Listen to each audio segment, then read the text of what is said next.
Alright, what's up? How's it going here? We've got a webcam right now. And what we have here for this reaction is Wassily Kandinsky's 1923 painting, Traverse Line. And this is honestly my favorite painting. As of right now, the only painting that I've ever called my favorite painting, I think. The only one that competes is this painting that I saw when I was in the new museum, I think it's called.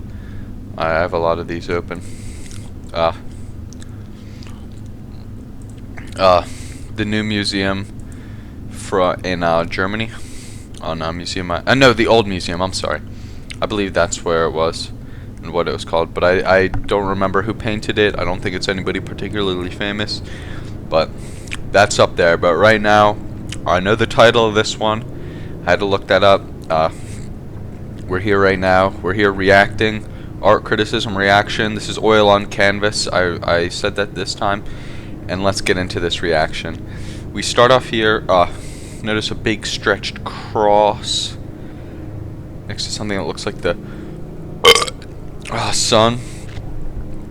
And there are some little white specks on that. I'm not sure they're all too significant. Now, of course, if you didn't notice yet, this is an abstract piece, which means that not everything that you see is exactly representative of what it looks like, which is honestly the way to, not necessarily the way to go in painting, but a very easy way, not easy, I'm sorry, but a very effective way of adding meaning to paintings. And right here what we see is the NASA logo, I believe. Alright, no, this predates NASA by a little bit. This painting's from 1923, but this for all I know, this inspired the NASA logo. But you see this, it sort of looks like a universe almost, but perhaps even like a globe. Like this could be its axis and that could be its revolutionary trajectory path. And alright, so we see this. We notice there are these large geometric shapes that function almost as planes of their own within this plane. We see this one here in particular. This one has the crosses on it to really emphasize that. Look at this. Look at the dimensions to this. You notice these lines. I'm afraid I can't exactly recall what the name of that pattern is, but you can look it up now. But where they're all converging to a center point, and that's the way to show the dimensionality of a painting. So he goes for it very explicitly up in that corner. But then we also have these large this large triangle, this pale triangle, and you see it doesn't bleed onto this, but it does bleed onto this, which is rather interesting, this large circle. And you see this almost might be like a cross section into a little monster egg or something like that, because I could see that looking like some sort of albino spider, tarantula looking thing. But maybe I'm reading into it too much. You'd probably have to cover that up for that to be true, but oh no, I guess not actually. But one thing you'll know is the very subdued colors in this painting. This yellow is practically the same color as the faded background. This orange, these oranges are the brightest colors on here, and orange, as we all, orange is a rather subdued bright color. Well, I suppose it all depends on the shade, but this in particular is a very subdued orange. Yet, well, it differs between shapes. Yet, this is not very bright, but you notice here the triangle, and this is actually true for a few things, a few of the objects within the painting. They have lines on it, almost as if they're signifying movement. Like this triangle is going to fall down here or fall down somewhere else and make an imprint, just as this triangle has already done or is doing. The use of sort of lines that aren't necessarily a central focus point is rather interesting in this painting, as you don't notice them at first, and I think I believe that's what he's going for. Like, you're not really thinking about these lines being there, you're not really thinking about these lines being there, you're seeing this shape. Even though they're covering up the shape, you're really seeing the shape first and those second.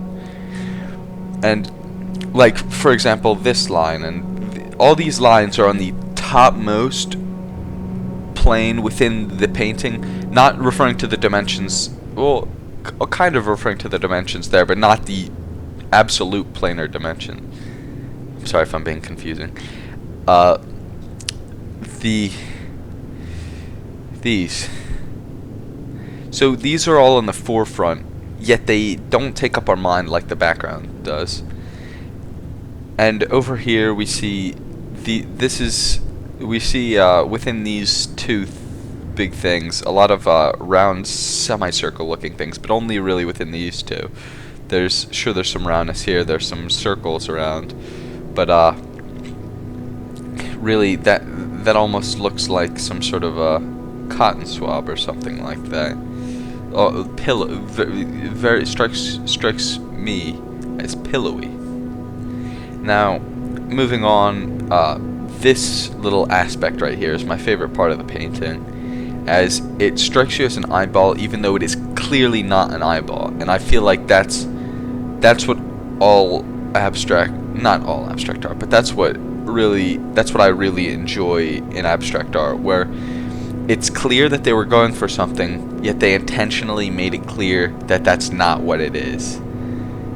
Because you see the little dots on the side almost add a spherical quality to it, like where even though the painting is two-dimensional, you can sort of see they sort of curve back, and that's really fascinating. It really strikes out, even though this is the most subdued. I mean, yeah, sure, all the colors are subdued, but this is black and white. This is probably one of the most subdued colors within the entire piece, yet it's still being in the center and being, relatively speaking, not surrounded by too much action. Sure, there's a line going through it, but it's in a neutral place.